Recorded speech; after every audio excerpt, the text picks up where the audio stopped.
Ang math ay easy lang. Basta't alam mo kung paano sumunod sa mga rules and regulations nito.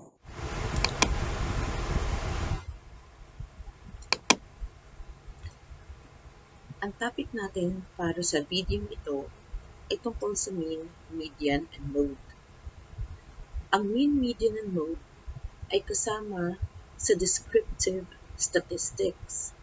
So kung mapapansin natin dun sa paggagawa ng thesis, dalawang uri ng statistics ang ipinapresent natin para ipakita yung mga findings ng ating research or study. Ang una doon ay yung descriptive statistics at ang pangalawa ay inferential statistics. For now, i-discuss ko muna sa inyo yung descriptive statistics para sa ungrouped data. Sa mga libro ng stat or statistics, makikita natin na yung measures of central tendency ay binubuo ng tatlong uri ng computation. Ang una doon ay mean, pangalawa yung median, at yung pangatlo ay mode. So, i-discuss ko ang formal definition ng bawat isa. Magbibigay ako ng example kung paano ito i-compute at paano i-process yung mga data at kunin natin yung central tendency ng bawat isa. But before that, gusto ko munang introduce sa inyo yung tools na pangkaraniwang ginagamit ng isang statistician para i-process ang mga data at makompute yung central tendency. So, ang spreadsheet is a tool to organize and summarize data. So, dito sa picture sa ilalim, so ito meron ako ditong picture ng isang example ng spreadsheet. At itong example na to ay Microsoft Excel. So, ang Microsoft Excel ay ni-release ng Microsoft Corporation. Kasama siya sa Word at saka dun sa PowerPoint. So, hindi lang Microsoft ang actual na nagpo-provide ng uri ng spreadsheet.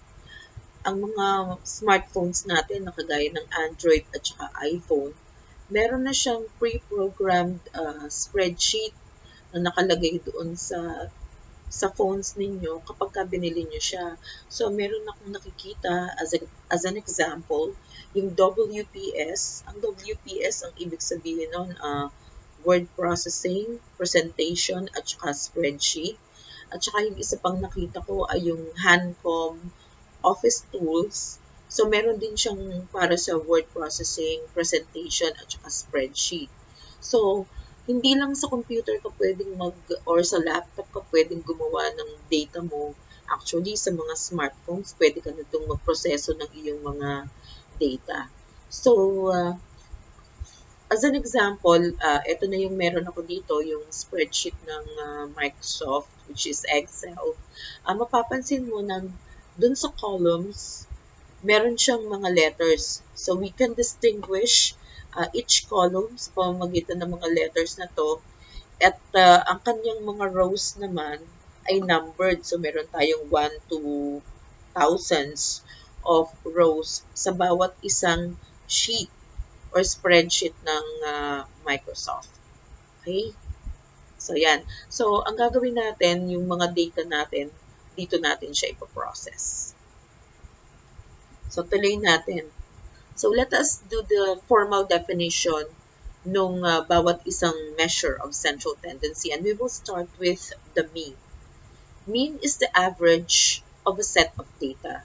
It is computed by adding all elements of the set and dividing it with the number of elements. Para mas maintindihan natin lalo yung definition ng mean, meron tayo dito example. Meron na akong mga data na inilagay dito para makompute natin. So, we have scores of students in a 100-item test. So, para mabilis lang natin makompute, naglagay lang ako ng 5 data galing sa 5 estudyante. So, 100 items yung test natin at ito yung mga scores nila. Yung una, 98. Yung pangalawa, 75. Yung pangatlo, 98. yung pang-apat, 86, at saka yung huli, 50 yung score niya.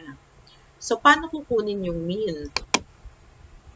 So, itatype ko muna dito yung salitang mean para malaman natin na yun yung ating sinusolve. Okay. So, dito sa cell na to, dito sa B9, dito natin ilalagay yung na-compute natin na mean. Okay? So, dito sa Excel kasi, pwede kang maglagay ng formula. Hindi kagaya ng mga calculator na pipindutin mo pa siya isa-isa. So, ngayon, ituturo ko sa inyo kung paano gumamit ng formula ng Excel para mas mabilis kayong mag-compute. Okay? So, para sa mean, ang itatype mo lang ay equals, and then yung word na average, and then open parenthesis, tapos i-click mo lang dito at i-drag mo yung mouse.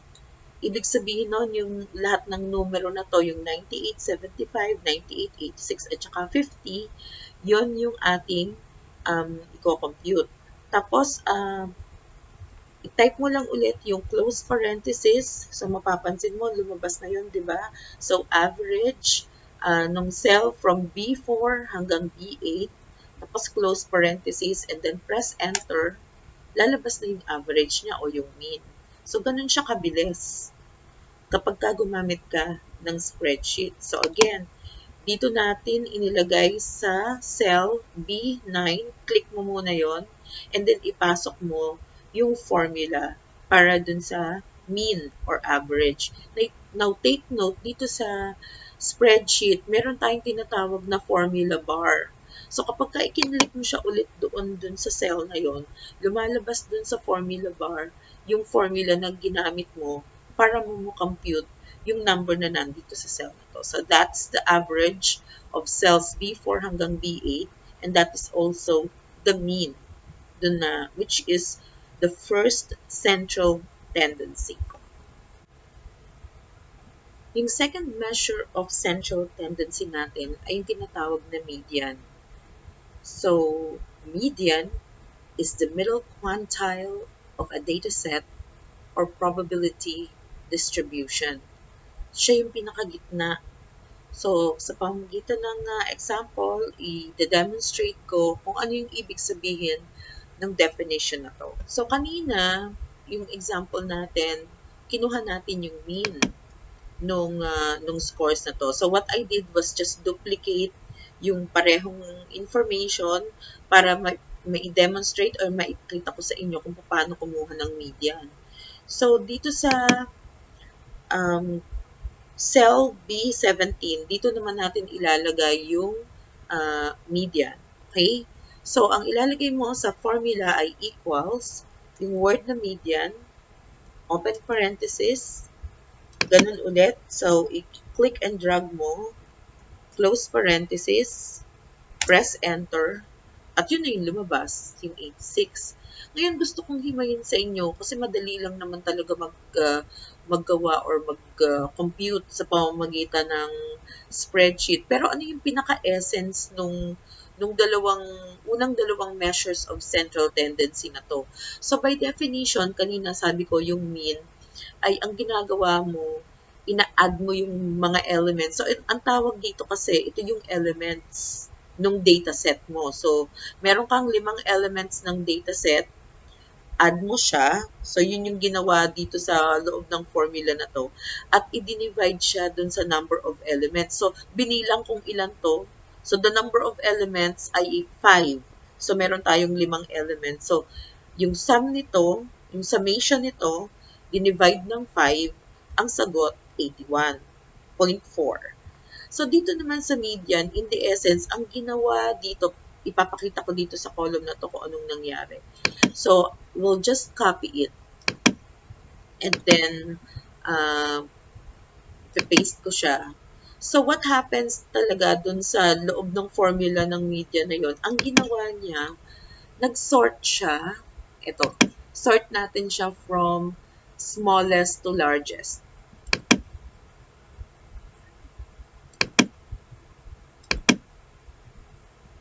Ayan. So, ito na, nag-sort na siya. Diba, lumabas na 50, 75, 86, 98, at 98. So, hindi na bago yung mga values dito, kundi ang ginawa lang niya, in-arrange niya from smallest to largest. So, ang ginagawa ni median, hinahanap niya lang yung gitna. So, dito sa limang elements ng dataset na to, ang pinakagitna ay yung 86. Kaya siya yung lumabas doon sa median. So, median is equal to 86. So, ganun lang siya. Mode is the value that appears most often in a set of data.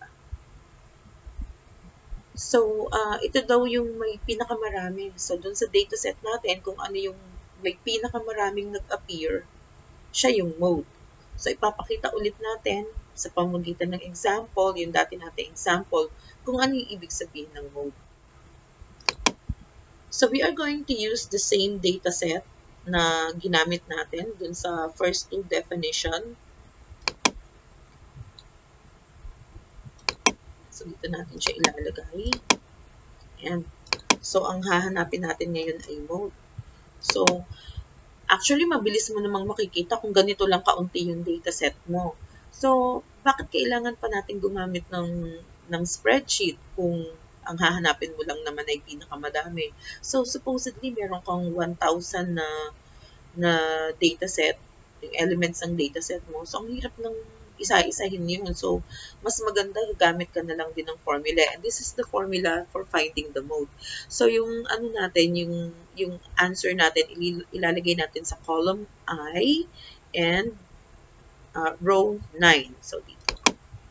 So, ang formula doon ay type the word mode, open parenthesis, tapos click and drag the elements, close parenthesis, and then press enter. So, dito, diba? Obviously, kasi dalawa yung 98.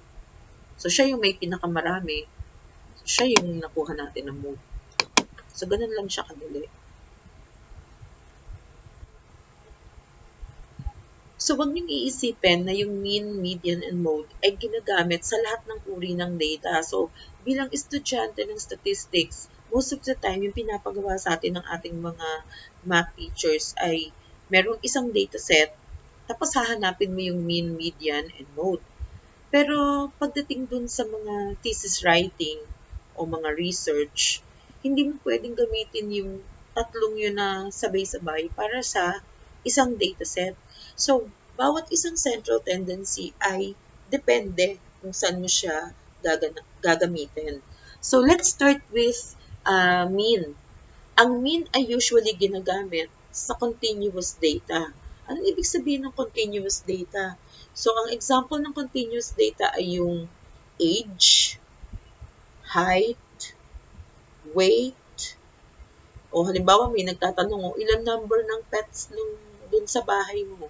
So, number of pets, o kaya pag may nag-study, ilan sasakyan meron ka? Number of transportation or cars, o kung ano man yung mode of transportation na meron ka sa bahay. So, pag may binibilang tayo, yun yung ibig sabihin ng continuous data. So, kapag ka meron kang ganun, ang gagamitin mo na computation as a central tendency or summary ng data mo ay mean.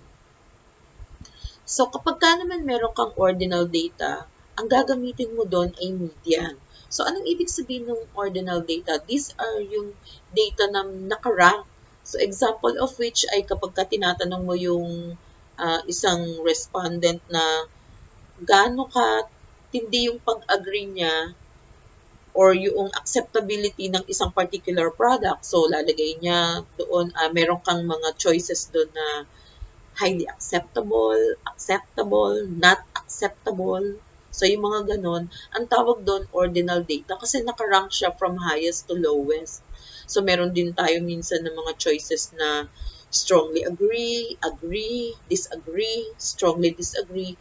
Those are examples of ordinal data. Another kind ng ordinal data ay yung mga ranking dun sa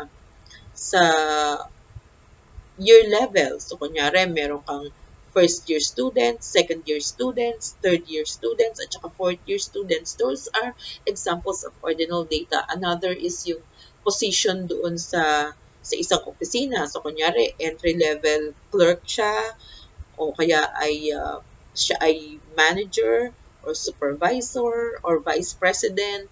So those are examples of ordinal data at ang ginagamit doon ay median. Sa pagdating naman dun sa nominal data, ang gagamitin mo dun sa pagre-report ng central tendency ay mode.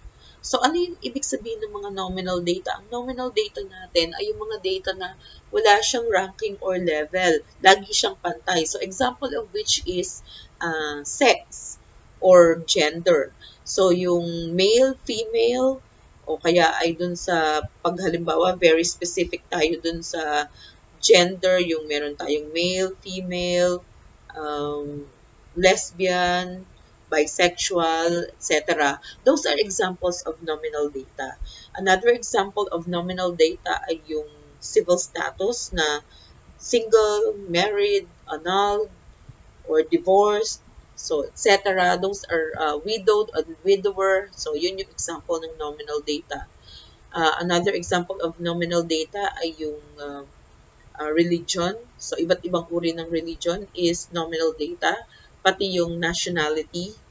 So, those are examples of nominal data. So, tatandaan nyo, pagdating na sa thesis, huwag nyong basta-basta ilalagay yung measure of central tendency, yung tatlong yon sa isang klase ng dataset. So, you have to analyze first what kind of data you are presenting at yung central tendency na gagamitin mo doon, kailangan nababagay doon sa uri ng data na pinapresent mo. So again, for continuous data, use mean. For ordinal data, use median. And for nominal data, use mode. So that's it for now. So susunod natin, gagamit ulit tayo or magko-compute ulit tayo ng measures of central tendency pero para naman sa grouped data. Thank you po sa inyong panonood. Huwag niyo pong kalimutan na mag-like, subscribe, and share ng video ito. At kung meron pa po kayong mga gustong itanong o mga topics na dapat na i-discuss ko, please comment down below. Gusto kong magpasalamat sa aking mga estudyante na tumulong sa akin sa pag-organize ng virtual classroom sa Google para maipagpatuloy namin ang aming klase kahit na merong pandemic. So, shout out kila John Aldwin Diaz, Carl Mejia, Piolo Ocampo, Jose Marie Abayari, at si Kyla Kadapan. Maraming salamat sa inyo.